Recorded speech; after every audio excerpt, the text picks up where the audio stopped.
What's up, everyone? This is Gamer Rez with another special edition of the Pixel Vision podcast, full-on mainline game coverage.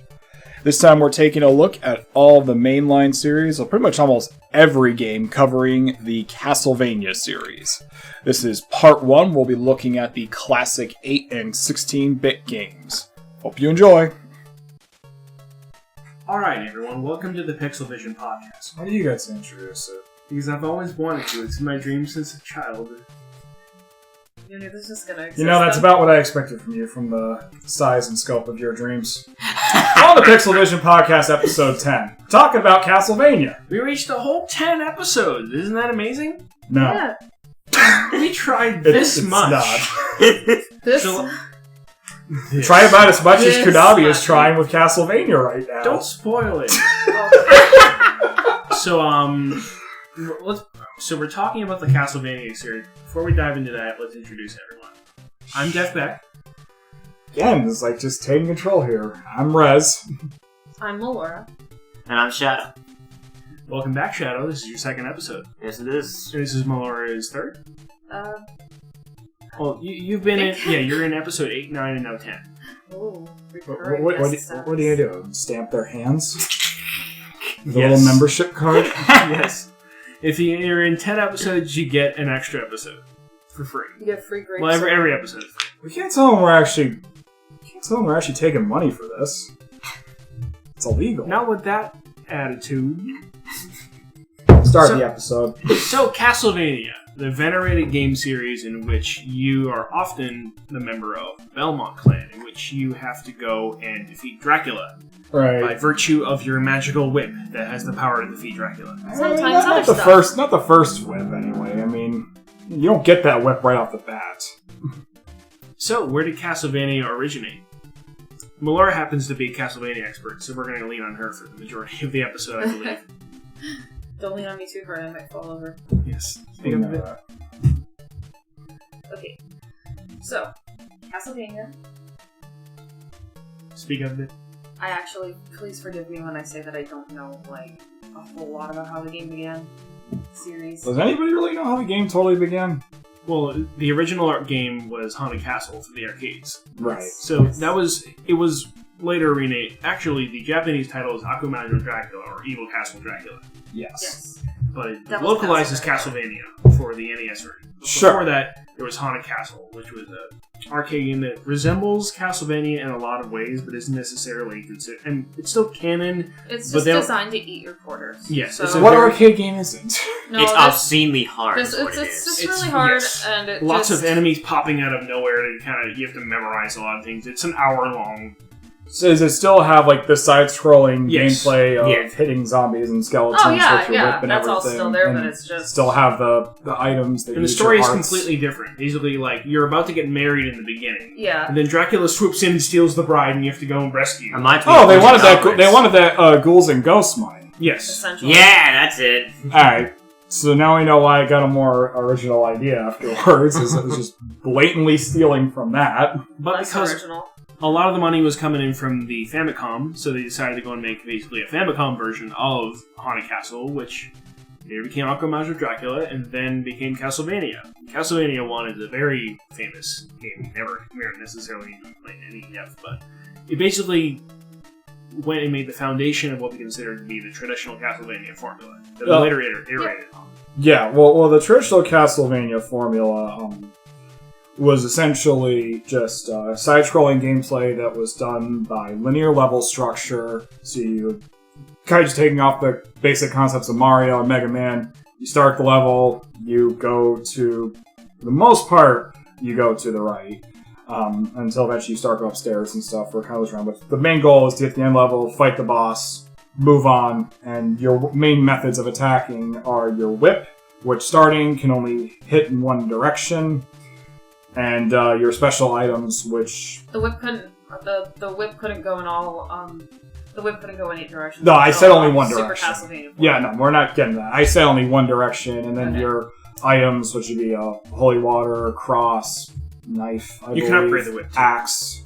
And the You rosary. can't upgrade the whip in one. But later on you can. 4. Yeah. Yeah, no, none of that stuff is doable. Or this is an NES game. It's 8-bit here. You can make the whip stronger and longer. Ooh, that sounds spicy. Yeah, well, I actually just get Vampire Killer in one. Yeah. Yeah, but that's it, though. There's no, we don't open up a menu and start adding items. That's kind of insane for that era. You just pick it up by whipping candles, which will drop power-ups, and you will get the chain whip and then the longer chain whip, and there's only really... And then you could pick up the Roman numerals that will let you fire more sub-weapons at once, which is pretty useful during boss. Right. Oh, yeah, I actually forgot that. It's been a while since I played one. One of the main things to make a point of one, though, is that Akumajo Dracula. Castlevania. Not a Japanese dragon, clearly. Shut up. Western dragon. Very Western dragon. This is true. He's like Fire Emblem Dragon. Stop. No. Yes. Anyway. No, not balls in his mouth. What I was trying to... Stop! Now I just got to find that image and put it in the video for it to make any sense. Just a dragon that goes with his hands. No. Yeah. We can bounce around a bit. No. What I'm trying to say is original Castlevania's concept was actually just based on essentially poking fun at a lot of the classic horror movies. Universal horror movies. Yes, yep. Exactly. Which is why all the boss fights are more or less usually based on that. So you have your really basic horror tropes. You have Igor and Frankenstein. You have just giant vampire bat, and you have Medusa and death itself. And did they originally call it Death, or did they refer to it as the Grim Reaper? He was always Death. It was always Death? Yes. Okay. Yeah, Death is one entity. Grim Reaper and Death is the same thing. We know the same thing. I'm just talking in terms of the actual title, because I always called Death after Castlevania, and it kind of just stayed in my brain that way, but as a kid, I definitely always referred to it as the Grim Reaper when I was younger. What's strange is the modern concept of the Grim Reaper is actually a Jamaican. Like, the concept of reaping souls with, the scythe and stuff is that Jamaican. Well, the scythe is based on the Rings of Saturn. So we can delve into totally different mythologies here as to why the Grim Reaper exists. But that has nothing to do with this podcast. Now we have to might be confusing the Grim Adventures of Billy and Mandy with real life. I had a feeling you were going for that, and I should hate you. No, it wasn't a joke. I thought I was truly confused. Oh, goodness. For any Jamaicans listening, I apologize.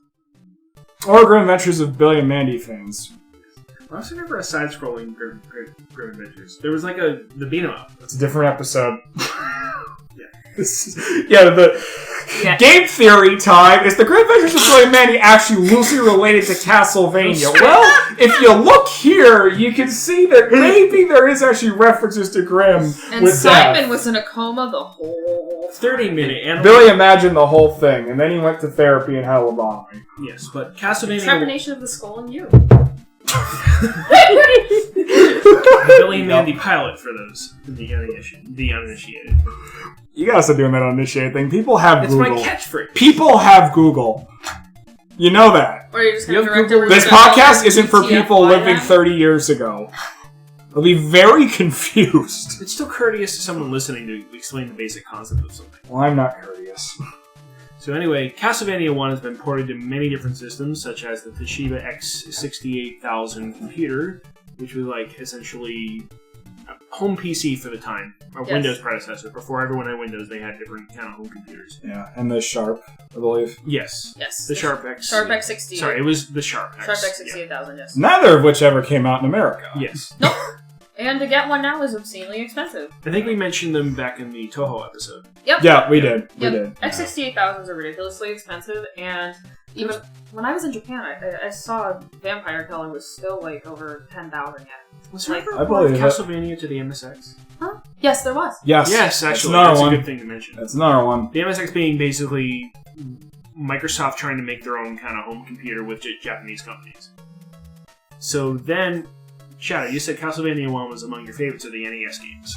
Yeah, it's one of the ones I truly grossed a lot of my time. Why do you like that one the most? The gameplay wise is pretty much what it was. Just simple, effective gameplay for Exactly, nothing overly complicated, simple. Unlike the later games that get very complicated and absolutely ridiculous. But Yes. we'll get to that. So, game number 2. First one did so well. Yeah. But they made a second. Yeah. Well, one thing I mentioned too at Castlevania 1 is it's also kind of been ported to everything. Yes, we were mentioning the MSX. It aged well. Those weren't ports, actually. Those actually had better graphics. And music sometimes, too. Yes. Yeah. That's what I wanted to mention before moving on to the sequel with that. We can't talk about Castlevania without mentioning music either. Yes. No. Music was the F-tone of that game as well. Honestly, most of them all have great music. It varies after a while, but the first four, as well as some of the earlier 16-bit ones, are absolutely fantastic. John's likeness of the original Castlevania in the most... Probably purely... Shadow, sorry. Shadow's, here, edit. Shadow's likeness of the original one because of its very simple gameplay is because it followed a lot of the simple gameplay concepts of the time for, like I said, Mario, Mega Man and stuff, Ninja Gaiden, where you have limited technology, so it's based purely on skill. So that means the technology then mostly just improved upon things like the sound quality, the graphics themselves, because there still wasn't really much in the way of like making a menu system or anything back then. Yes. So then we talk about the sequel, Simon's Quest. Yep. Which was a much more involved game, both story-wise and the way you progress through the game. But the reason why I wanted to mention all that first, it doesn't always make it a better game. Simon's Quest is pretty infamous for a lot of reasons. For one, it's not very a clear game. Unlike Castlevania 1, where you just progress through the stages as long as you're good enough, Simon's Quest is very non-linear, actually. Yes. In a lot of ways, it's like the Zelda 2 of the Castlevania. It is. That's what threw me when I was playing. That's what threw me off when I was playing it. I'm just like, wait, what? This isn't linear? There's like a central town where you can go and talk to townspeople and get like different things, and townspeople will actively lie to you. Yeah, part of the problem isn't so much the fact it isn't linear, which isn't necessarily a bad thing. It's how unrelentingly both difficult and cryptic it is. Yeah. So on the one hand, Castlevania 1 is already a hard game, but, you know, it's a hard game with a very clear path. Now play a really hard game that has, arguably speaking, actually, even worse death penalty, because Castlevania is well known for getting knocked back whenever you get hit by enemies and falling off something. Yeah. Now you have a game where your inventory resets, basically, and you have to walk around town and stuff again to buy everything all over when you die. Oh, that made me rage a lot. Yes, and then on top of that, you have... Oh, what a horrible night to have a curse. You have the day-night cycle, and it takes like 5 seconds to transition, and Yes, that's... which is made famous by things like the Angry Video Game Nerd pointing this out. Thankfully, with modern technology, we do have edits of the second game for people to play, the redacted version, which makes the game less cryptic. For example, you no longer have to equip an item and kneel in front of a cliff and wait a few seconds for a tornado to come get you and take you to the next level. That's an actual thing in this game. Very infamously, yes. But part of the also problem with Castlevania 2 is it just feels really empty. The music is still stellar, and arguably could be still one of the best. They introduced such songs as Bloody Tears, which is Bloody Shadow's favorite song. Yep. Yes, one of my You could all-time probably pick favorites. one of the original 4. You could probably pick one of the original 4, and you can pick a really standout song from it. Yes. The first gave us Vampire Killer. The second gave us Bloody Tears. The third gave us... It gave us Aquarius and Mad Forest. There's a couple. And the fourth one gave us the theme of Simon Belmont. Yes. Yes. Getting a bit ahead of that, though. One other thing to point out with Castlevania 2, I just want to say is there's only one boss, right? Essentially. You just fight, and that was kind of a big pull to the original Castlevania game too. Again, taking after stuff like Mega That Man, where you arcade had style bosses at the progression, end yeah. of every level. That's what I love. Castlevania 2, you go through a couple levels, and then you get to Dracula's castle, which is empty for some reason. You just have to collect everything, and then he shows up. Yeah, you just collect Dracula's body parts, and then he just kind of reassembles at the end of his castle, and you kill him, and he's incredibly easy. Thanks, guys. I don't know what the thought was there, Konami. Maybe, too much drinking, you going through problems that, why was this... How do you go from Castlevania 1 to 2? Is Trying to my figure out honest question. where to go was the hardest thing about that game. Dracula was cinch. Yeah, it just doesn't make a lot of sense. So it's not a very rewarding game, is probably one of its biggest problems. A lot of the times people have observed that, one is good, of a trilogy, one is good, 2 tries different things and might be flawed. And 3 is often considered like either. It follows the best. similar paradigm with Zelda, although people will argue Zelda 2 is a good game, and I think there's a lot more of an argument there than there is forever saying Castlevania 2 is a good game. Yeah. Especially following up from Castlevania 1, because Zelda 1 is top-down view, Zelda 2 is a side-scroller view for the most part, and then Link to the Past is technically what Zelda 3 is, so we go right back to building upon the concepts of Zelda 1, and Castlevania did the same thing with Castlevania 3 Dracula's Curse. But with some improvements. A lot of improvements. Oh yeah. Oh yes, so Castlevania 3 Dracula's Curse introduced multiple players. Yep. Multiple playable characters. Yes. Yeah. not multiple. Yeah. God. It's not co-op. I mean, that does exist, but that's a while off. Yeah. So, in the beginning, Trevor Belmont was introduced in the manual as a shapeshifter, and that's kind of the rationale that they used to introduce the characters. You have Grant Donesty, who is a pirate that nobody really cares about anymore. I think the only other time you see him is in Judgment. And Cypher Donatus, who would Is later that Sophia? Pardon? Is this Sypha? Sypha. No, Yes. it's Sypha. Sypha. Yeah. Oh, No, it's Sypha. Sophia is a different character. That's not her name. And then there's a Sonia later on. Different character. Yep. But, yeah, she would later become Trevor's wife, and in Lords of Shadow they would mangle the lore. Don't get into that right now. Sorry, I'll take any excuse to rip on the Lords. But anyway. We'll get to that. Yeah. Any excuse. You're also missing, Alucard still. Yeah, the most important one, and he looks a lot more like a actual movie vampire, because we're still kind of going with the traditional horror theme here. Alucard being Dracula's son. Yeah. Yes, which, is falling off of the actual, original movies and everything. Yeah, Ayami Kojima hadn't come into the picture just yet, so we don't have this high gothic image of Castlevania. Yeah, even the We're original... still kind of following the traditional movie structure. Yeah, even the original artwork for Castlevania releasing on the Famicom and the other systems is very universal horror movie looking with some medieval influences. The title screens of the Castlevania games for NES, if you look closely, you'll notice that there's film strips. Yep. There are film strips on either Yep, side. that's so why I want to make it very clear that that was the original intention of this series. Yep. So in the actual title screen of Castlevania 3, it is a film strip, I recall.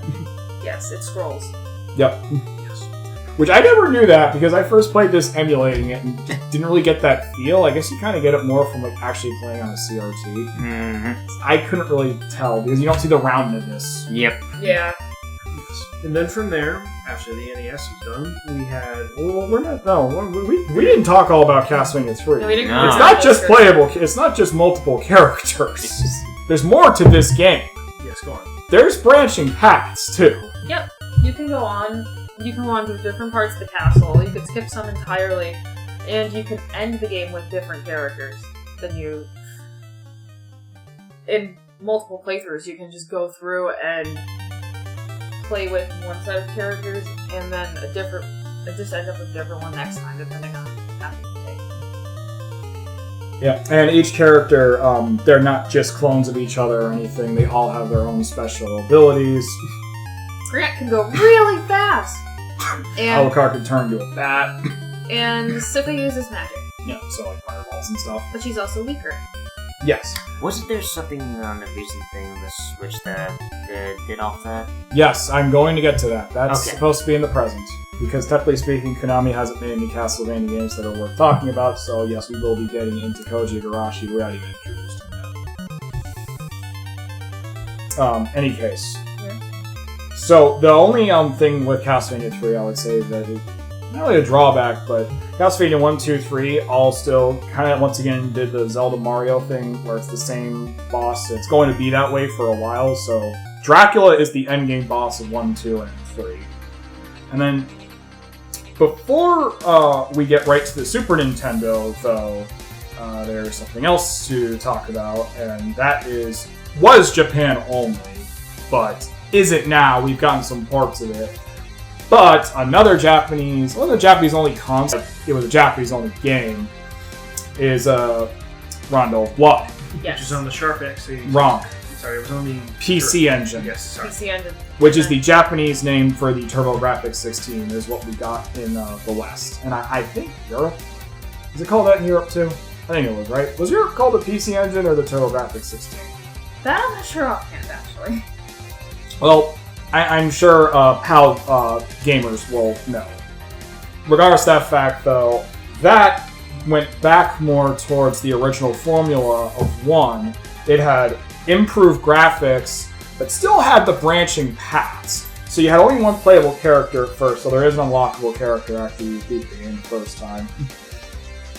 But it did have the branching paths and started kind of laying the foundation for what would essentially be the best-selling Castlevania game that I will be getting to. But it's important to mention this first because of its story with Richter Belmont. Because technically in the storyline too, this would be the first time, but it's the last time Dracula is actually the final boss. And the reason I mention this first is because the next game after that is Castlevania 4, but it's... Chronologically, it's just 1 again. Yeah. Super Castlevania 4. Correct. Super Nintendo. Right. Yes. It is Super Castlevania 4, which, if that's confusing, just wait. Because it gets worse. Graphically impressive. It's a graphically and technically impressive game, too. People remember the stage in the middle of the game, which the Mode 7. Yes, that's exactly what I was thinking. Yes, there is parallax scrolling utilizing Mode 7. There's a lot of directions, too. Yes, I'm getting into that. So gameplay-wise... Yeah, and when gameplay-wise, basically the way the whip works in Castlevania 1 through 3, as well as Rondo of Blood, if you're utilizing the whip as the weapon, it only whips in one direction. And Castlevania 4, which is really just a remake of 1, the whip itself becomes a lot more important. You're back to just one character again, so once again you're controlling Simon Belmont. It's his same quest to defeat Dracula, just like the first one. But now the whip itself is a lot more universal. You can whip in multiple directions, you can swing it around. So they went back to that focus of, okay, you're one character again, and it's purely relying on just skill to get through. And arguably, it is probably also one of the hardest Castlevania games. I've never beaten it, officially. Dracula is... He's impossible. He seems impossible to me. You get to the end, and he just... You're on these platforms. I don't know how the hell you're supposed to do it, without save states, anyway. Oh, no, that's the same with me. I got there, and it's just like, I couldn't do it. It was impossible. There's no way I could do it. I was just like, I do not have the patience, and I'm getting angrier every time. I feel like you just have to, a split second to time his meteor strikes, but I still don't know. And also, that's an important thing to note, too, with Dracula as the endgame boss. In Castlevania 1, he has 2 forms. Right. Castlevania 2, he just has 1 again, and he looks like a weird Grim Reaper thing. Again, what the hell was Castlevania 2, Konami? Seriously, I have no idea what that is. Castlevania 3, we go back to the 2 forms again. And then Castlevania 4, which is a remake of 1, that was the first time he had 3 forms, right? I believe so, yes. Yeah. Not as ridiculous as further iteration, but that was the first time where it was just him regularly, then it was his somewhat more like demon form, and then his really large form. Speedo form. Yes, Super Castlevania 4, that's the Speedo. Right. But was there a form after the Speedo form, though? No. So he was still at 2? I thought he had 3 and 4. I never got past the Speedo form, so thinking about it, I'm not sure off the top of my head. Oh, Dracula.exe is the Speedo form, sorry. Oh yeah, I was gonna get to that. That's why I mentioned Rondo of Blood, but that came up after Castlevania 4. Yeah. So Super Castlevania 4, was it... I can't remember. I think he had 3 forms. I think so as well, no, as usual. I just could not get past. No. Now, going from Castlevania 4, where you have all these upgrades in terms of the gameplay with the movability of the whip, as well as all the cool technical tricks they were able to do with the Super Nintendo because it was more powerful than the NES or the PC Engine or any of the consoles that came before it. We, for some reason, got a bastardized version of Rondo of Blood called Dracula.exe. And it's not bad. The Super Nintendo.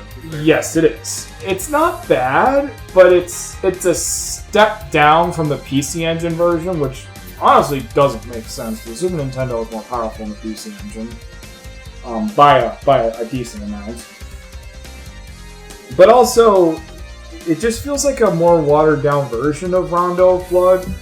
Is another big deal of Rondo of Blood 2. Because it was on a CD-based console and it was a CD game, it had cutscenes. Yep. Yeah. And Rondo of Blood was, what, 1989? Was it later than that? It was a 90s game. Was it Yeah. 90s? It had to be early 90s then. Plus, I also believe it required a memory expansion in order to play it. On a PC engine? Yes. I think on the Turbo Duo you can just play it. I do remember that if you don't have that certain memory expansion, that it allows you to play like a one-level joke thing, and then it tells you this game needs a memory expansion. Go and get it. There might be on another version. I think it's just I've seen people sell the disc so much. Well, especially like recreated discs, because the actual game is really expensive.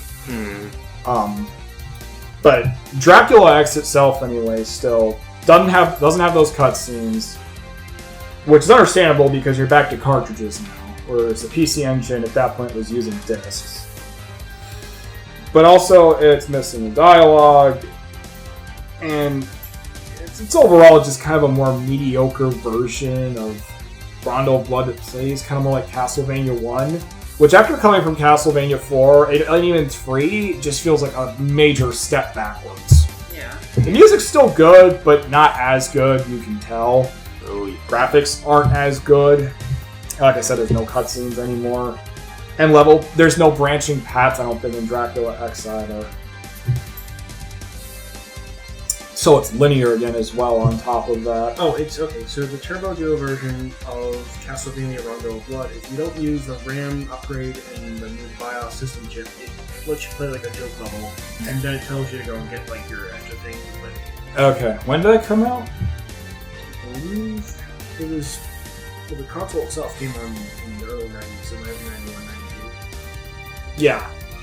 Well, that'd be right around. It was one of the main selling games for the CD release, as well as a bunch of Japanese only RPGs. America! Oh, what did we even get on the TurboGrafx 16 CD? Splatterhouse? Oh, that's a good one. Censored Splatterhouse. Oh, Yes! yeah, of course! That'll be a totally different episode. That'd be fun. Yes. So, after the misstep that was Dracula.exe, which didn't really need to exist, there's also something that wasn't really well known till recently, on top of YouTubers talking about it, and even recently with the Genesis Classic being released. And that was Castlevania Bloodlines. Castlevania Bloodlines is a pretty big departure from the traditional formula of the series, if you play as the other guy. But it gives you the option of having two experiences, and that is that of John Morris and Eric Hart. John Morris gives a way more traditional Castlevania experience because you can use the whip and just kind of go through about as you normally would. But Eric Lahard makes the game a little bit easier. You can use his lance to kind of like pole vault to higher distances, and in general, the weapon just reaches longer, so you're able to get through things a lot quicker. It is an easier experience with him, however. Yeah, and Bloodlines did a lot of impressive things at the time. The soundtrack is absolutely phenomenal once again. It's worth mentioning, also, while you're on that note, is that this is Michi Uemani's very first appearance in the Castlevania series. She's saying this primarily for the Symphony. Symphony We'll get into it. Yep. But you can acknowledge the later games without going off. Let's see how you know. Just I must remain consistent! Consistency. So, you this need is- to know this, Death. Consistency. So Castlevania had already had a very iconic sound, and as the series progressed a little bit more, it was becoming more refined. Also important to note with Bloodlines 2, it followed mostly the same linear structure as the older ones. Did it have branching paths? Not to my recollection. No, I think it's purely linear. It shows a map, but I'm pretty certain you just go in one direction. it has a fairly goofy art style, colors wise and stuff. Well, I mean, the Genesis is not the same as the Super Nintendo, so they had to be a bit more creative with it. It was also heavily censored in the PAL region. Right down to the main blood on the title screen being blue, I think. Yeah, they just made it look like water. They also It's just called weird. it. They also they changed the name of it. Yeah, They wouldn't just even- called it Vampire Killer over there because Yeah, the word killer is less offensive than Bloodlines, which just has to do with birthrights? This is a country that changed Ninja Turtles to Hero Turtles. Yes. In the UK, that's what Ninjas are offensive now. Because TMNT was released at a time in which, like, people were freaking out over, like, oh, kids are watching edgy VHS tape video nasties. Video nasties. Video To nasties? avoid TMNT getting targeted by, like, censor boards, they renamed Ninja Turtles to Hero Turtles. Oh my god. There's official merchandise in the UK that says Hero Turtles instead. To be fair, they're more like heroes than actual ninjas. Anyway. Yeah. They don't act like ninjas at all. There was ninjas. Yeah, I noticed this shirt too. Irony. Kind of fortunate. I didn't notice that. Yeah. I really do. And Teenage Mutant Ninja Turtle shirt, for those at home.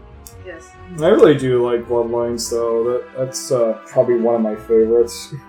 Bloodlines is Alone for really, the soundtrack. Yes, Bloodlines is a really great game with really great sound and just really satisfying combat. And nobody really talks about it because Super Castlevania 4 came out so close to it. Castlevania would primarily continue It's on survived. Nintendo consoles. Basically For with most its shadow. It's rare too. Castlevania Bloodlines is expensive. Super Castlevania 4, I think you can still have it for like $30 to $40. And so it often gets Oops. overshadowed by the legacy of Castlevania 4, but it really is worth checking out. It's a really awesome game with a lot I of do cool remember- firsts, so definitely. I do remember playing 4 first, like, on the Wii Virtual Console, because I had played, like, the Game Boy Advance games first, and then I played 4. But I had a weird trajectory in Castlevania first. Oh, this isn't tech. I have not played them in order either. I'm just gonna wait until we get later to actually explain that. I think it's Before- just, honestly, today it's just really, really rare to play them in order. Yeah, well, we I talked definitely about didn't. yeah. Now we talked about the home consoles, but also during this time there was the Game Boy. Yes. So the Game Boy games started with Castlevania Ii Adventure. Yes. You play. I don't know a lot about these, so Melora, I'm relying on you for this. My memory's pretty hazy on them too, but you play as Christopher Belmont. And they kind of did some strange story things for the adventure games, right? Essentially, yeah. Did it still play like the original ones? Yes. Yes, So but they're very still on the linear Very structure. truncated. Okay. It's very slow. Are we still following the horror tropes and everything? Yeah. Your combat's very, very slow though, and you have a timer. So that's Adventure 1. Yeah. And that's arguably the worst one. It's the most readily available. But I mean, like, in terms of gameplay, it's the worst one. A lot of people really hate Legends. Oh, okay. I mean, Well, I think before Adventure. Legends was Adventure 2. Yes, Belmont's Revenge, which admittedly I own but have not played. That one is much harder to come by. And it's just a direct continuation of Castlevania Ii Adventure. So then what is Castlevania Adventure? What's different about it? The Adventure in comparison to what? Like, in comparison to 1 through 3, Bloodlines 4, what's different about it on the Game Boy? Well, as I mentioned, it's way slower. Does that have to do with, like, the Game Boy's, like, clock And the speed? screen size, too. Probably. Yeah, screen size. A lot of Yeah. people forget the Game Boy games had to be designed differently because the screen was so small. Oh, yeah, no, definitely. And you can only update the screen so often. Yes. Yes. Forgive me when I say that I've played Legends more than the other Game Boy Legends games. being the third one. Yes. So what is... Okay, so Legends is drastically different than Adventure 1 and 2 then, right? Not entirely, but yes. It was a very late Game Boy game. It was like 94 or something like that, right? 99 or something, I think. Wow, is that late? Later. Let me check. Actually, forgive me. But they did remake Adventure 1 on the Wii as Castlevania Ii Adventure Rebirth. Always prepared. We just until we 97. do this to actually look stuff up on our phones. Yeah. Yeah, it's 97. It's a pretty late game. Yeah. Game, original Game Boy, yeah. Yeah. No, Yeah. Game Boy Color right around the corner. no, this wasn't Game Boy Color. This was original. That is And- bizarre, actually. Yeah, really releasing a Game Boy game in 97? There have been stranger things. Like there was a Game Boy game, Shantae released in like 2003. I mean, yeah, That's for that original is Game Boy? that is really bizarre. It Well, was that, one of the last Game Boy Advance games, Game Boy Color games. well, I'm talking also, like, you know, was 97 the American release or the Japanese release? I'm not quite sure about that. Because, like, I mean, I know technically speaking we got Pokemon in 99, but Japan had been having it for a year and a half. yeah, so that was really just an issue for Yes. we've had, Japan was because I on played that on the call. Japan was on Gold and Silver by the time we basically got the first game. Yeah, that's what I thought. So, Now we're used to more of synchronous releases. Though. oh yeah, Because of the Pokemon Company. well, Yeah. because of a lot of things. But in Yeah, general, I think, as far as yeah, gaming no, gaming in general. general, yeah. But, I hate yeah. Gate for it. I hate them now. I don't want to give him money. I don't. We're gonna do a whole episode on Pokemon. Trust me. We're gonna do it. Sweet. We're thinking of doing Stoke the all Pokemon sorts of episode friends. next week because Jay's a Pokemon freak. It might be Pokemon. Yeah, it might. I think it's gonna be Pokemon. I'm down for that. honestly. I think it's time for that. I know somebody who's very It's knowledgeable about it's it. gonna be a long episode. We cover all of friggin' Pokemon. This isn't long. It's already been half an hour. I don't care. Keep going. Let's make it 30 hours long. No stopping. So, But that's all for the Game Boy games, right? well, is there anything else to say about Legends though? A lot, actually. I was gonna say. Legends is the first Castlevania where you have a female protagonist named Sonia Belmont. At first, she was canon, but Iga actually did not like the fact that there was a female Koji Belmont. Igarashi. Yes. He did not really appreciate that there was a female Belmont. He didn't really think it was time accurate, so he cut her out of the timeline in Legends in general. Maybe more so to having it just be kind of a bad game. And, and yeah, it actually, when Portrait of Ruin came out, they had that 20th anniversary bundle that didn't show up on the timeline. But that it also could be because it did some really strange things with the story. So, at the end, Sonia, it's implied that Sonia is in love with Alucard, and that they had been seeing each other for a time, but then Alucard has to go to sleep in order to prevent his vampire. And at the end of the game, when you beat it, she is shown holding a baby, and it's very heavily implied that that baby is Trevor Belmont, and that Trevor Belmont was half human, half vampire, and that's why he could kind of switch back and forth and shapeshift, sort of like Alucard in Symphony of the Night. However, this has been retconned now, and whether you choose to believe that's part of the lore or if it fits in anywhere, well, that is totally up to you, because chronologically it still makes more sense than Lord of the Shadows. We'll get to that. Okay, let me have my salt. Is there any gameplay differences with Legends? I can't remember. Damn it, you're asking me like what games from my memory is just so Supposed to bad. be the Castlevania Queen. At least you remember the names better than me. Even I can't remember names of series even I like, so that's not a problem. Castlevania Legends, it had 5 levels, and in general, I think like the Game Boy games just it had that linear progression, and it also had dialogue. It has dialogue. That's like actual dialogue. Like, is there audio? No. Okay, I was gonna say that's gonna sound awful through the Game Boy. We're talking about speakers. 97. You want like Bible buffet quality audio? Sure, go for it. I mean, Somebody, oh god, what is a man through Game Boy speakers? Oh. Ugh. it's like the guy that played the Monsters Inc. theme on an air horn. Why? I don't know. I just Now I'm thinking of like the Shrek DVD and stuff. the best part of that DVD was when it was showing like the hair test animations and like they just made the hair like flap like wings and just fly away. Ew, this is bad. No, it's really good. No, okay, we're But they're just alright, like we're fucking off around in Maya and they just threw it on the DVD. We are That's great. done with. Wow, that went way too far. We are done with that. Okay, so that is basically the end of the line for the original tropey Castlevania games. Yeah. That are following a linear structure of go through the level, beat the boss, go to the next level, and that's essentially it. Now we move on to what is essentially considered one of the greatest games ever made, and arguably one of the greatest games, period. Castlevania Symphony of the Night for the PlayStation. Yep. Yes. Which, honestly, there's been so much said about that game that it bears almost... You don't have to explain that from the beginning. But you're playing as Alucard, the son of Dracula, as he... What's the timeline on 79 exactly? I believe it's late 1700s, but don't quote me on that. It takes place 5 years after Rondo of Blood. Yes. And that's why it's a very important thing about Rondo of Blood, because... It begins with, like, the ending of Rondo of Blood that you actually get to play. Yeah, That is correct. Yes, and that's your Richter Belmont, and you defeat Dracula, and then... Which is kind of confusing as hell, because we didn't get Rondo of Blood in America yet when this first came out, and Dracula X was rare when it came out. Almost nobody played it. Almost nobody even knew it existed. To such a point that Konami did remake it later, but that's another topic we'll get to later. Yeah. Yeah, now you can play on the PSP and collections and stuff.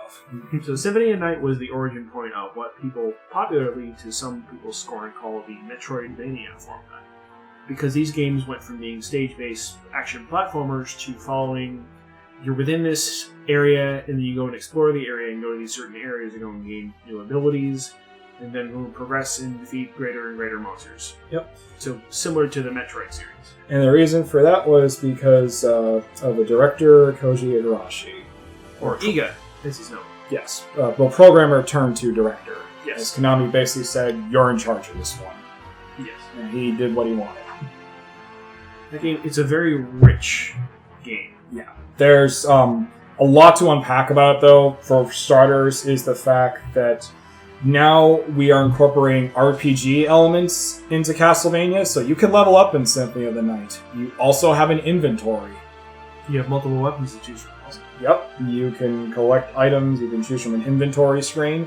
Since this is on the PlayStation 1, you again have a console that's a lot more powerful now, so it can do a lot more. It's still a sprite-based game, and because of that, the fact that it was a 2D game at a time where 3D was kind of more or less the dominating sort of milieu for games at the time.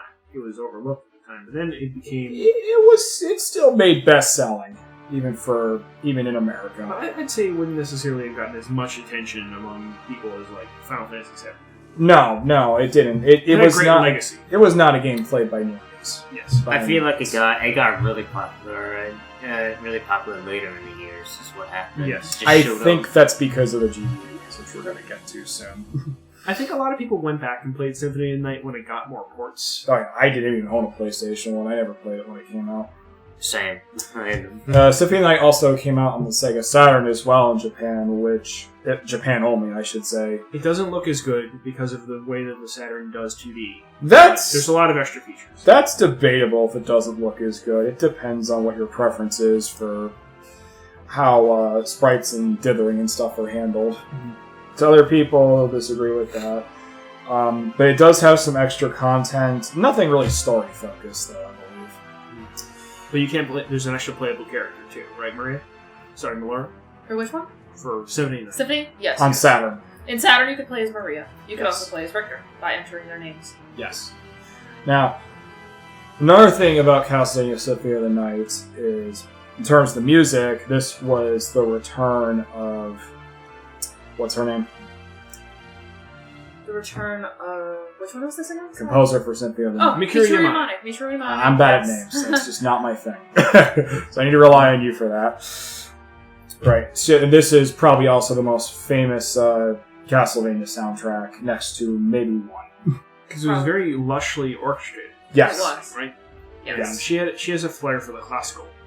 Yes. And this very much was. This Yes. classical soundtrack. Also, we introduced that one visual artist, right? Ayami Hoshima. Yep. Yes, The she- art direction's also drastically different. It was very... people describe it as kind of very, like classical paintings. Yes. Yes. I always thought it had like a Renaissance look Yeah, to like a it. high gothic feeling. Yeah, same. Because I think the cover showed a. Yeah, It shows, Well, well, showed the like Japanese cover, here's another thing where we got stiffed. The Japanese cover shows Alucard in all his glory with his sword, and we just got a shitty little black castle and a moon. Castlevania! Here's the Yeah, castle! that's like a clip art. It was just like bad. It looks like something that, God, you would just see in like a children's book about the haunted castle, blah. Blah. That's what it really is. Castlevania 1's English-American cover is just Not blech. No. I mean, I'm sure it was someone who drew it, tried. It's just... It's not a drawing, it's a photo composite. Oh, that's even They didn't try it. worse. Konami, we already weren't trying 20 years ago. Symphony of the Night was also famous for the fact that once you beat the game, you get to play it again. But, The inverted castle. yes. Yep. Upside down. Well, what does inverted mean? Upside down. Essentially, Reverse, yes. Reverse. Yep. But in terms of that, in this case, yes. Also, with Symphony of the Night, as I was stating before with the other ones, this is the first time... Alright. There was something else I wanted to mention about Symphony, though. I'm trying to think what it was. You can put it in the place. You could put it in a regular CD player. That was it. Yeah, you can put it in a regular CD player, and you will hear Alucard's voice saying, As you can see, this is a PlayStation Black Disc. cut number 1 contains computer data, so please don't play it. But you probably won't listen to me anyway, will you?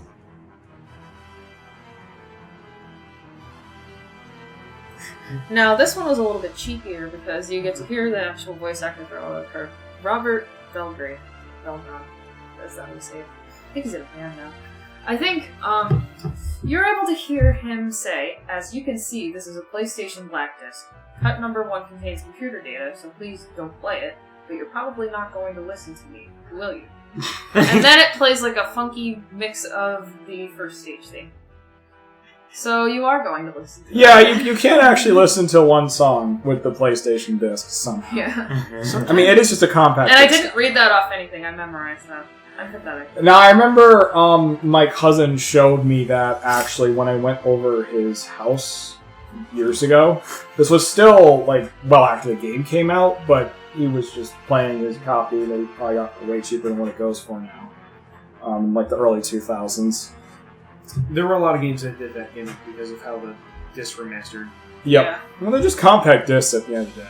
Although a lot of PC games were better about just, you could stick it in a CD player and listen to the whole soundtrack. That's what I would do with Sonic R. Well, I learned another thing about you that makes me lower my respect. Sonic R is a great soundtrack. No, it is not. Supersonic Racing. We're not doing that. Yes, No, yes, no. yes, yes. So, At least Shadow knows what I'm talking about. Nope. Symphony is by far the most famous entry. Now let's go to Infamy. Because, gee, you just stated a little while ago, 3D games are what was hot in the mid-90s with the rise of the 32-bit generation, 64-bit games. So how did Castlevania handle 3D? I mean, I thought Castlevania was a Nintendo game. Why is it on the PlayStation now? What did Nintendo get? We got Castlevania 64 and then Castlevania Legacy of Darkness. And depending on who you ask, they're separate games or one's like a remake of the other. But, Melora, please fill us into the story of Castlevania 64. What story? Yeah. Yeah, There is a story, but it's kind of whatever, and there are multiple playable characters, but one's It's like... tenuous. Yes. Yeah. One's a tiny little girl that apparently Carrie. One's a girl who is... She's a Spanish girl whose parents are kidnapped or whatever, and she's trying to kill Dracula with, like, lasers. Her name is Carrie Fernandez, and Carrie Fernandez is supposedly, like, speculated at least, that she's a descendant of Symphony. Okay, that makes some sense. Can we explain the skeletons on motorcycles? I know! I looked at that, I'm just like, what is this? So what's the explanation? When does Castlevania 64 even take place? It still takes place around that middle medieval time, like you. What? Motorcycles have been around for a long time. The Harley-Davidson company is a very rich company.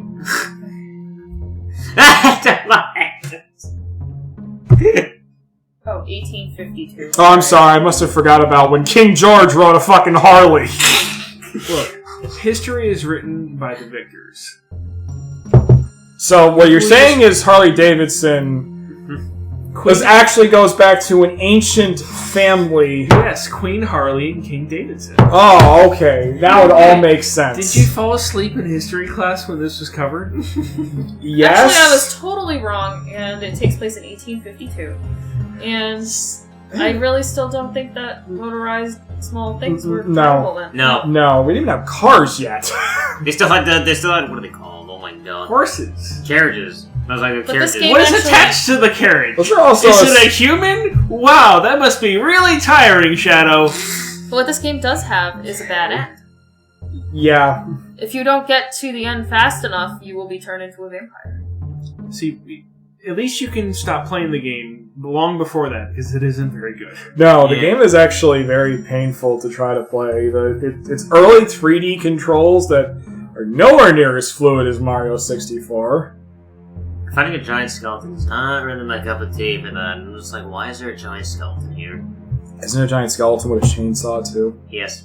I feel like this game, they just kind of made assets and like, shit, we were supposed to make a Castlevania game, we don't have time to make enemies. It was like... Grab them from like the repository of random shit. It's like with Final Fantasy VII, where they just like, hey, make a teapot. Make like random basic 3D objects and we'll turn them into enemies somehow. Was this game actually made by Konami, or did Konami outsource It was it? Konami Kobe, right? Yes. What's Konami Kobe? Konami had different divisions. There was Konami Tokyo and Konami Kobe. Konami Kobe later on made the second Game Boy Advance game. It's still in Japan, though, right? Yes. Yeah, Kobe so- is in There are Japan. different regions of Japan. Japan is not a monolithic entity like Texas is. Why Texas? Have you heard of the province of Texas known as Dallas? Yeah, kinda. I don't concern myself with that stuff too I don't much. concern myself with the matter of Texans. Really? I'm good. Well, there's still another N64 I learned game, I learned right? Texan in college. So, did they learn anything with Legacy of Darkness? Legacy of Darkness is... It's the second game, but a lot of people think it's more or less a sequel or a remake of the first game, because the first game is very clearly rushed, and the second game is... You can buy Polished. Castlevania 1 for the Castlevania 64 for $15. Yeah. But the second one is $50, $60. It's Yeah. rare. It's a Legacy better, is but not better. necessarily great game. It's much more fleshed out. Yes. So, what makes instead it of better? instead of the lady, you get to play as a werewolf as the other character, right? Well, Cornell, I think, you can still technically transform back and forth. Yes. And He's on the box art, and the box art looks like a heavy metal album from 1995. I mean, it's better than just Castlevania 64's, which Yep. again is just a castle. Cornell has to That's save his crazy. sister, who's going to be used as a blood sacrifice. And it's got some very interesting elements like timed battles. Why are there ever spit sacrifices or tears sacrifices? Why is it always blood? Yeah, why is it always hearts blood? And why is it always got to be like a young virgin? Why is it always got to Well, the virgin thing goes back to purity. You're pure in the eyes of God. I mean, you're dealing with vampires and werewolves and stuff. That just falls right The into term the of hands vampire of, language. you know- Virgin blood tastes the sweetest, or something, or whatever. I mean, that Blood falls tastes right like in the copper. hands of monotheistic tastes like blood? religions where you believe in one God and all that is holy and whatnot. So Sure. that's why. Okay, that makes sense. Point is, they're not necessarily the best games, but they do have a sort of a niche following, and if you're going to play any, then spend $50 to $1 billion, because that's what N64 games cost, on Legacy of Darkness. Or just actually, you can't emulate it. So it's EverDrive or bust. You can't emulate It doesn't emulate years ago. It's almost as if Konami of Kobe or whatever didn't know what they were doing. Yeah. They tried. They probably had two different teams, and Ego was making a masterpiece, and the others were like, go make a game. So we have a masterpiece, and Nintendo got Sony got a masterpiece, and Nintendo got two turds. So one was just a lot, worse than the other. Yes, and then we have the next generational leap, in which we had the Game Boy Advance games. Yes. And this is where... This is where I started playing, honestly, because honestly, we're all millennials here, so I think a lot of us probably played the Game Boy Advance games first. Yeah, no, I Yeah. did. My introduction... Or if to it you're was- Rez, you might have played the PS1 first. No. Not to make you feel old. My first one was the second Game Boy Advance game, ass. Are you making fun of our ages? My first one was the third DS game, so... Actually, no. My first one was Adventure, but only in passing. Okay. But my first one was... That's Why? an avoided introduction. Passing is a good idea. Yeah? I was My- 7. So, But no, the first GBA game. Yes. Castlevania Circle of the Moon, in which you played as the guy who was not a Belmont for once. Yeah. Nathan Graves. Yes. Going He's back just kind of to- stumbling into the Castlevania like, what's going on? A weird thing with Castlevania is I think it kind of switches back and forth between their own mythos with the Belmonts and trying to incorporate as many of original Dracula references as they possibly can, Yes. for better or worse. We talked about that earlier with bloodlines with John Morris and stuff. It's kind of right on the nose there. Circle of the Moon kind of runs parallel to the actual timeline. The whip he uses isn't even the same. Yes. It's called the Hunter's Whip, and it's not called the Vampire Killer. Notably- so you don't have that bloody pedigree behind it. I think it wasn't in one of the adventure games where you can get the vampire killer, but if you use it, you drain your health. Because Yes. it can only be used by one of the Belmonts. It was one of them. Yes. You actually have to beat the spirit of one of the Belmonts inside the whip first. Yes. We forgot to mention that. Yes, sir. Listen to that Retronauts episode for any nerds listening to it.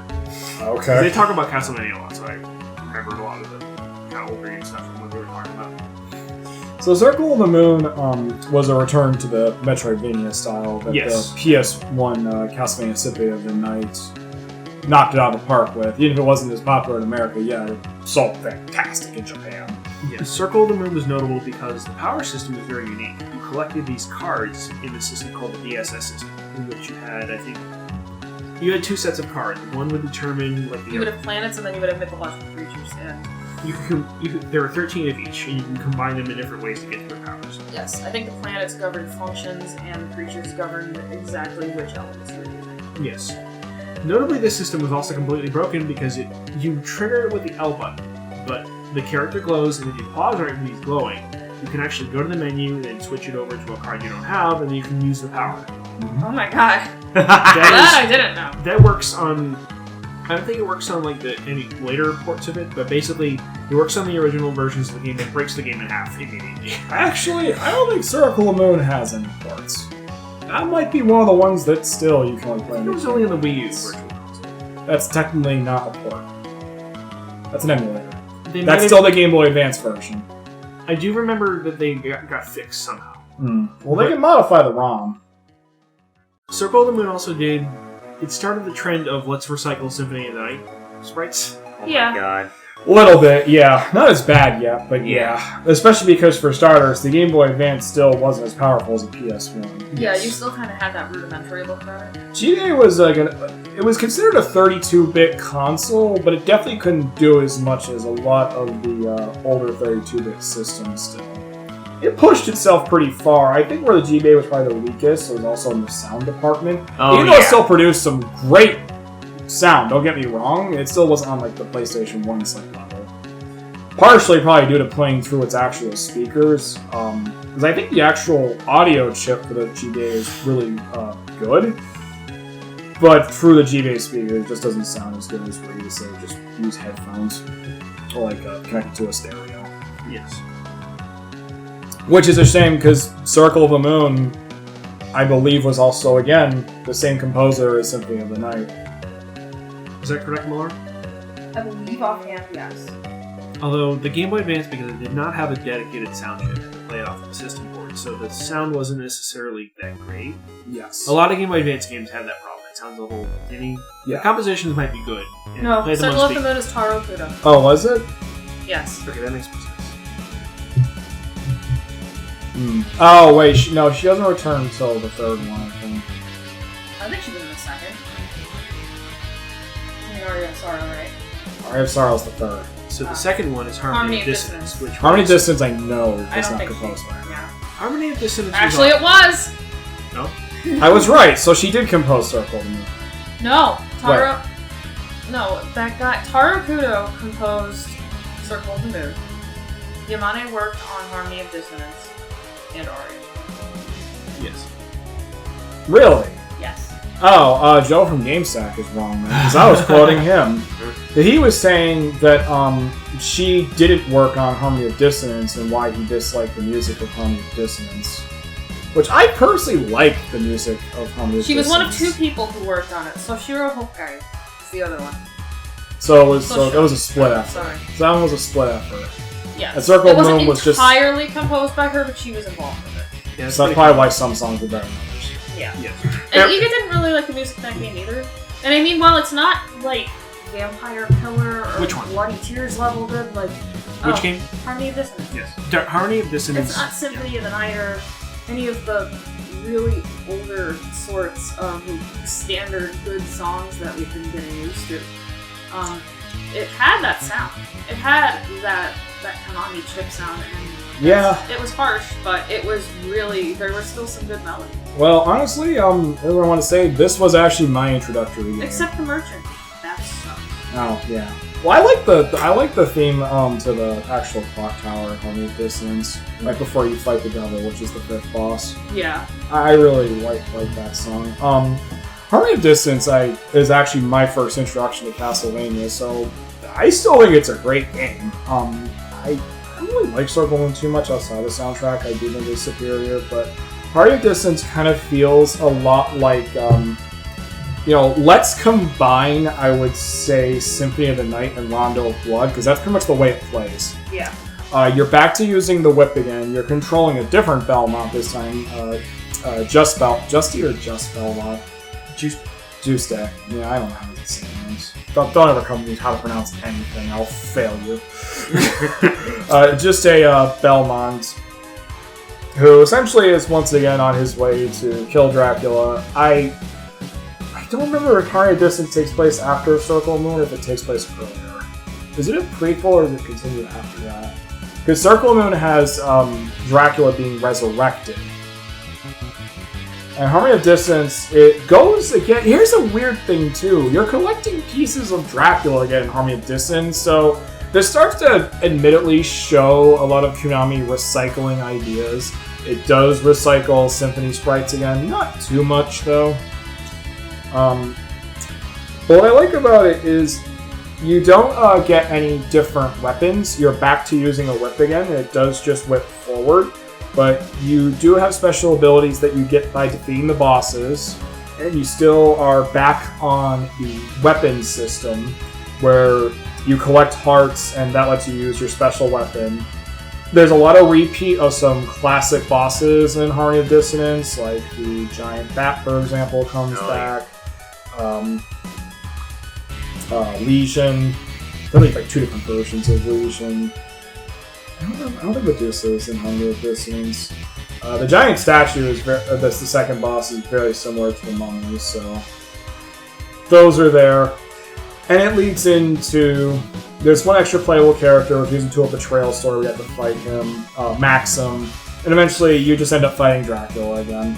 So it's not like, you know, the story isn't anything to write home about, but gameplay-wise, the Castlevania games started doing a lot of things where it's familiar yet different, which is kind of what I think Harmony of Dissonance was. It was a combination of both of what was familiar and a little bit different. Circle of the Moon was very different in a lot of ways.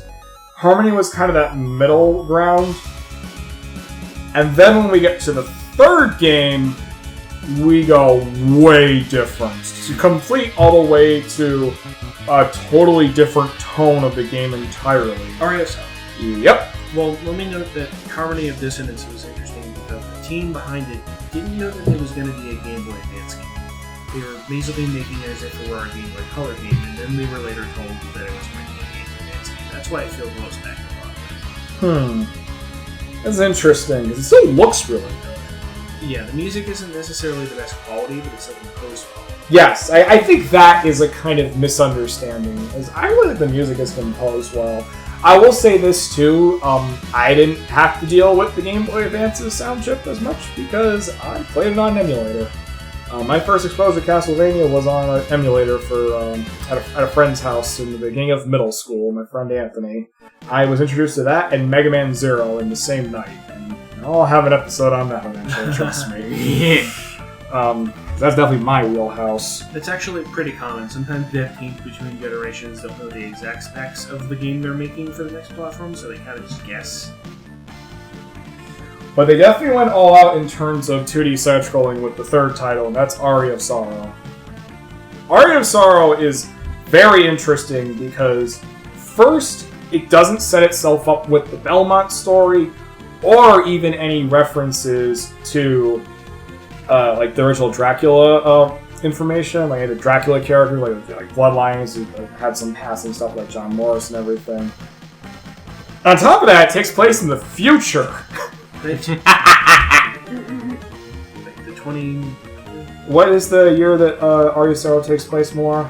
Oh, Lord, I think 2032 or something like that. Yeah, so Dracula's castle's gonna be a-coming. You had that. Holy ready. Happy 2032 New Year! Oh boy! So the plot of Aria of Sorrow plays a lot more like... 2035. Yeah. So the plot of Aria of Sorrow plays a lot more like an anime? I really have no other way to say it. It's an anime. You play as Soma Cruz, who essentially is the reincarnation of Dracula. With a sweet coat. I think he's a... I love his coat. Yeah, that coat's amazing. I think he's a college student. Yes. Yeah, he's definitely not like a kid. He's definitely an older teenager to near young adult. But the plot revolves around Dracula's castle has returned because there is an eclipse, and it is taking place in Japan. Sound like an anime yet? Yeah. But roll with me here, because eventually this does all actually tie into actual Castlevania's lore. When there are 2 different endings for Aria of Sorrow, which is interesting about it. So because Soma is Dracula's reincarnation, it follows a story of a couple different characters that are all basically trying to stop this guy named Graham, who believes he is Dracula's true successor, and is trying to reobtain Dracula's power. Yes. So, he is the normal endgame boss. You can defeat him, and this is kind of spoilers, so you know. You can skip ahead if you want to, by like 30 seconds. But if you don't have the right items equipped, Dracula overtakes Soma completely. And then you can actually play a bonus game where you play as a Belmont. And Julius, yes. Julius Belmont, and you have to kill Soma, who's fully now reincarnated with the power of Dracula and is mad on power. So it all kind of ties together. If you get the real ending, though, you will actually defeat Graham. Soma will not lose control of his powers via an item he has equipped. Then it goes back to math class. No. This is Igarashi Castlevania. You got a couple more bosses to fight, and then you've got Chaos. That's the real final boss, which is basically what's controlling the castle and making it come back. Chaos is an otherworldly entity, and I'm not going to go further into that. You can look that up. Now, that's just in terms of its story, which I didn't want to spoil that too much, but it's relevant because all the rest of them mostly do just follow, we gotta go kill Dracula. This does not do that. There's a lot more involved with it, with Soma as far as love interest and everything, but that I'll let you just explore for yourself, because the story of Aria of Sorrow is actually very good. But gameplay-wise, it changes things up too. You once again can equip stuff just like in Symphony of the Night, so you can get a variety of weapons, but because Soma is the reincarnation of Dracula, you have souls now. And this is kind of where it goes off like Pokemon, practically. You can collect the soul of every single enemy in this game, and it's a different attack. So the customization in Aria of Sorrow is kind of crazy. Different. You've got 3 different types of souls to collect. One is passive, one is your like really powerful attack, and then you have the one that you get from bosses, which is similar taking from Harmony of Dissonance, where the bosses give you a special ability, usually the ones you need to progress further into the game throughout the castle. And all the GBA games are Metroidvanias. Yes. Which means you've got all the parts in the castle interconnecting together, and on top of that you have, and I think every single one has a B-side. Yes. Then we move on to The DS game. No, actually, before we go to the DS games, another 3D detour. yeah, well, their release. Well, the thing is, Castlevania was doing pretty good at this point. So In the mid-2000s. yeah. So I think this one did come out before Aria of Sorrow, but it came out. Aria of Sorrow came out at a weird time because there's a good chance that you might have played Dawn of Sorrow first before Aria of Sorrow. Yeah, I believe this did come out before, but it's just more relevant to talk about the GBA games first. There is the Castlevania 3D game on the PS2, Lament of Innocence. And this is technically my second Castlevania game, because I played Harmony of Dissonance at my friend's house, and then I beat it myself. And I was like, I want another Castlevania game, and I got Lament of Innocence for Christmas. And a lot of people say Lament of Innocence effectively is going off of Devil May Cry, and I love Devil May Cry, so I love that game. Same. Apparently it's the first one to be rated M out of the whole series. Yes, Lament of Innocence is dark. Oh, it's dark. The story is probably the most tragic, actually, for all of Castlevania, which I'm not going to spoil this one. It's honestly a better story than Aria when you think about it. But what's cool about Lament of Innocence is it, technically speaking, is the first story in the entire timeline, correct? Yes. Legends had previously held this title chronologically, but this obviously is just later. Yes. I don't even know what the real arguments of Lament of Innocence are. Maybe it's because of the backtracking of Bit Castle. Why do people not like Lament of Innocence again? I don't know. It's a good game! I really don't. It has a great soundtrack. It has multiple 3D worlds that are like Ocarina of Time Zelda level style of intricate, all the different dungeons throughout the castle. I mean, you enter the worlds in Lament of Innocence essentially the same way you enter levels in Crash Bandicoot. I don't know why, that's what they went for. But once you're in them, they're like Zelda-style dungeons, but bigger. The music is great. You're back to using whips again, but again, the combo and action is a lot like Devil May Cry God of War, which wasn't a thing yet, so it was Devil May Cry, honestly. Just building off of. There's not as many bosses, but all of them are memorable and great. The secret boss is insanely hard, and like I said, it all leads up to what essentially is the start of the Castlevania story, which has a very big twist, and I'm not even going to spoil this twist. It's that good. You need to go play Lament of Innocence. It's probably one of my favorite PS2 games. Yeah, the only PS2 game for Castlevania 2. Yeah. Okay, so as much as I praise Lament of Innocence, there was another 3D Castlevania game. And at first we thought it was going to be the sequel Lament of Innocence, and it wasn't. Melora, I did play Curse of Darkness, but I still think you might know more about than I do. Curse of Darkness is definitely a shake-up. You're not really using weapons of any kind. You're instead kind of acting as a devil hunter, yes. So talk about the protagonist first. His name is Hector. And he makes things, and I can't remember what he does.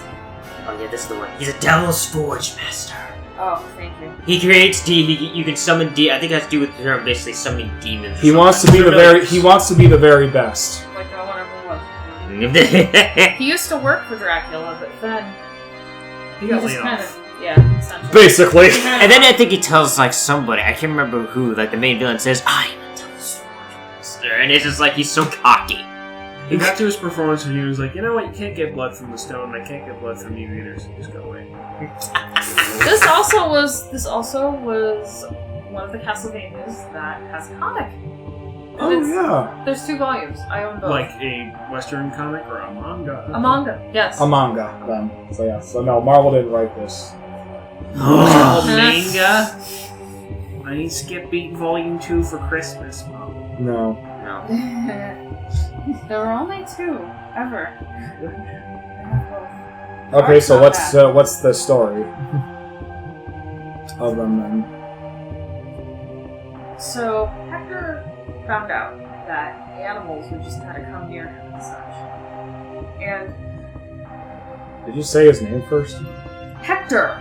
We already mentioned Hector! Oh, Yeah, okay. his name is Hector. I mean, I didn't mention Lament of Innocence's name was Leon Belmont, but it's the first beginning story of the Belmonts. I don't want to spoil any of it, so.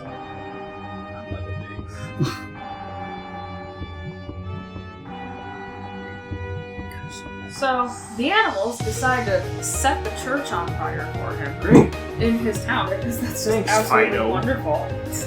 Because You know what, Bambi? You're alright. You're good. I like you. the animals told him to go to Dracula's castle. That guy over there in the castle So, is bad news. is Hector technically speaking a Disney princess? Yes. The animals are talking to him and telling him to do things? The leprechaun tells Ralph Williams that thing's on fire. Yeah. The critters remind me of the ones from South Park. Oh no. It's happy times and joyous times. It's Christmas, it's Christmas. Hail Satan! Now our Critter Christmas can finally happen! Hail Satan! Hail Satan! Wait, what? Yes. So the Christmas critters direct him to Dracula's castle. I want this now! Somebody make this, please! Someone on YouTube make this Hector and his Christmas critters. Go on. And he shows up, but Isaac is there. Right. And Isaac is a strangely designed character. He's very tall, flamboyant, wears a lot of leather for some reason. And basically just wears the kind of outfit that you would only wear in Dracula's castle. But then again, if the guy shows up with his talking animals and you what is normal with Dracula's castle? I don't know. I feel like certain you can practically see that guy's Dracula's punch castle out. appears from the appears randomly, so of course it's a strange thing. Well, no, because this goes... See, the thing is, both Lament of Innocence and Curse of Darkness, we go all the way back to medieval times in that. So that's not true. His castle's just there. It's been there for a while. And then they start working for Dracula, and then one day, Dracula just kind of raises everything and sends them to, like... No, he sends them to raise everything and just completely destroy it. Wallachia, which is the town. Now, Wallachia is actually a town in Romania. And I like how Castlevania kind of borrows this sort of real-world kind of connection, but it's very tenuous, so I guess I don't like it. And Okay. so Hector doesn't like this. Isaac does. That's why Hector runs the hell away. And Isaac kind of just stays there doing whatever weird shit he does. Okay. So this is an awful description of what happens. Trevor Belmont tries to come in and kill Dracula, but Hector is sent to intercept him. And he just kind of leaves and doesn't come back. He's just like, uses this chance to be like, yeah, this is my chance to get out of here. Just never come back. So what is Hector's story in Curse of Darkness then? So I guess the manga is just a prequel to his story. It's not the story of the actual game. This is just him going back to the castle and just being like, hey, do you want to get your powers back? Here's how we go about this. You just do a whole bunch of double summoning. Yeah. And I'll tell you Called forging, apparently. Yeah, and that's the issue with like Curse of Darkness. It's not a bad game. He also weird diversion. It's just like Isaac is just a weirdo, and he also like blinds Trevor for some reason. okay. And I'm just gonna talk about the gameplay now, though. The thing with Curse of Darkness, though, it's not a bad game, but it's just barely Castlevania. For starters, I remember playing through it. I did play through it once, and that's why I'm never gonna play through it again. It has that issue of a lot of just rooms with enemies that just you have to fight through. Like the door seal. Again, kind of taken away from Devil May Cry there, and like God of War, which I still don't think was out yet. That was a late that might have been first one. But regardless, though, the weird thing with Curse of Darkness is, you know, I was making the Pokemon joke. If I had to be honest, it's more like Monster Rancher, honestly. That's pretty much what I feel like it is. Yeah, you gotta because collect the stuff for the demons. You collect the stuff for the demons, and you also fuse them, right? Yes. Yeah, so you fuse them to make other ones. So it turned Castlevania into kind of a monster collect-a-thon thing. And basically, as you collect them, you make like the most powerful monster you can Which get really in the game. isn't necessary. The game's not that hard. Yeah, it's not. I really... It's just such a bizarre, like, experiment. I mean, don't get me wrong, if you said, like, you know, what's the worst Castlevania game? This is not it. No, this is not. Like, oh, it's not a bad game, it's just very, very odd choice of what to do with it. It was very experimental, it feels like. It's just like, let's try these new gimmicks in and see how it works. I feel like this is maybe kind of where they're like, okay, this was going too far, but then they did the Soul system with Aria of Sorrow, and like that was just perfect. Yes. Because trying to just jumble all these like demons and stuff, essentially, is this even Castlevania anymore? I know. It just feels like Pokemon. It feels like Pokemon, but instead of battle other people's Pokemon, you just kind of send them out to fight a bunch of undead shit. Most of the time, you're not the one doing the fighting, just like a minion, you just let your summon do. Yeah, you're just kind of standing there. And you don't control them, too, which is actually probably the worst part about this game. Yeah, they're AI controls. They're just they do whatever AI. the hell they want. They're just AI. Like, Hector himself is not that interesting to play as. So, you're kind of just... He has some basic attacks, but nothing I think you can honestly really upgrade. Yeah. So you're kind of at the mercy of the computer's AI, and that's what makes combat in Curse of Darkness nowhere near as fun as Lament of Innocence, where you're in full control of Leon's whip and all his abilities. And one thing I should have mentioned with Lament of Innocence is you're back to using a lot of the Castlevania signature items, the Holy Water, the Cross, and it's in wonderful 3D. Yes! So, you know, he gets to basically create flames and stuff by dropping the Holy Water and everything. It's a lot of fun. Also, you get elemental whips and stuff that eventually use like ice and fire, so...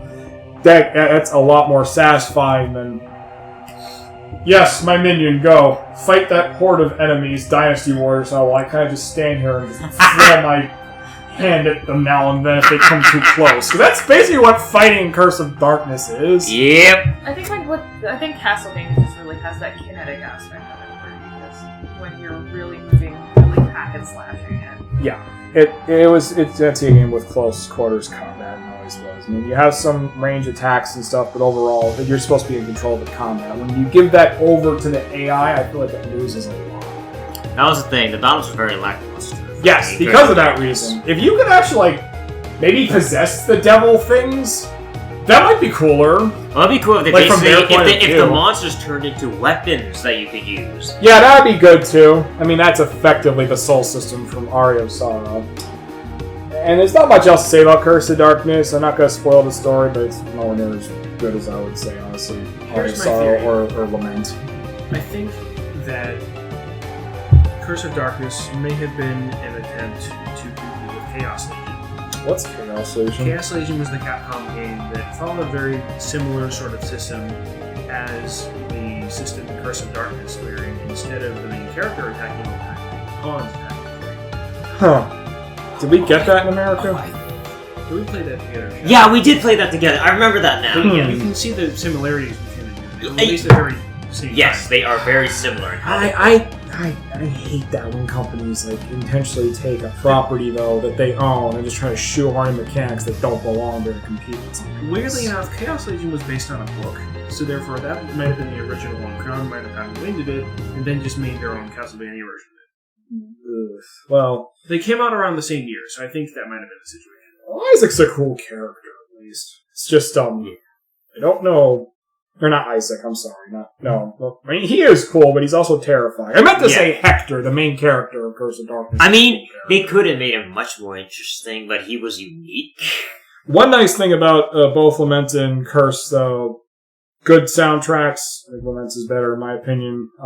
Also, the artwork, again, was still by Ayame Kojima. Yeah.